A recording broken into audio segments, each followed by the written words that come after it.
I have a blog, the one that I started before I was making videos on YouTube. And the address of that blog is theabsenceofsuffering.com. Now, the reason I chose that name was at the time I had a rough time accepting suffering. I couldn't understand why there is suffering, and I needed so much to escape it. Hence the name, the absence of suffering. That's the state that I yearned for. I wanted to go to heaven, in a place that there is completely devoid of suffering. The absence of suffering. And I had a lot of problem with life because of that attitude that I had. Well, ever since then, I've had a change of heart. I now understand why there is suffering, and I accept it in my life. I understand that when I chose to become human, chose to incarnate into this life, I planned all the bad things that have happened, the traumas that have happened in my life, the negative experiences I've had. They're all intentional. All experiences I understand are intentional, and they have a purpose to them, to get something across to me, to experience them, to learn something from them. The pain of my life, I understand, makes me who I am. And I happen to love who I am, very much so, too much, some people say. And therefore I accept the bad things that have happened to me, because I am who I am today because of the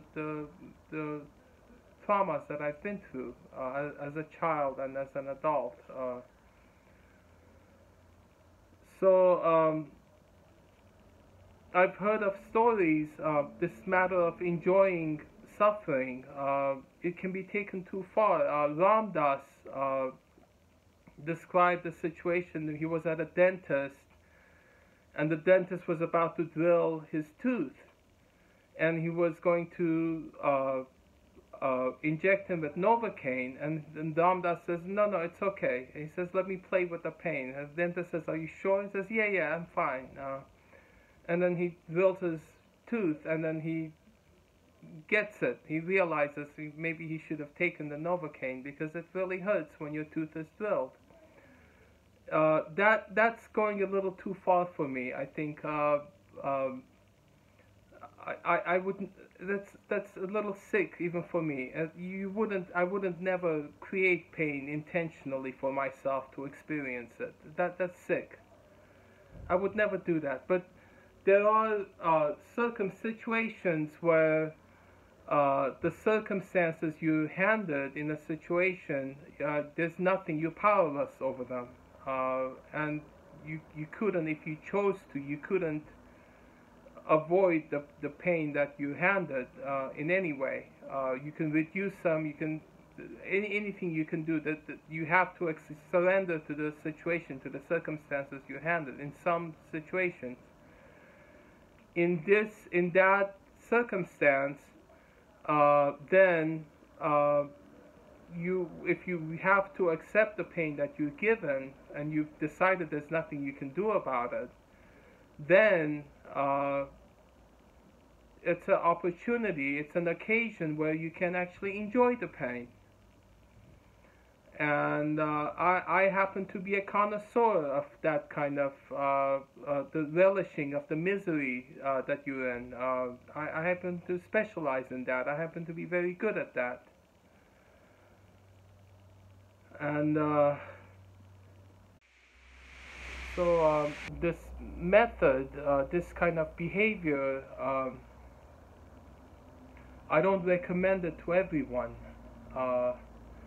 It's just an option that you can consider whenever you handle circumstances that are tough and you can't do anything about it. You can learn to accept them, and if you want, you can learn to enjoy it.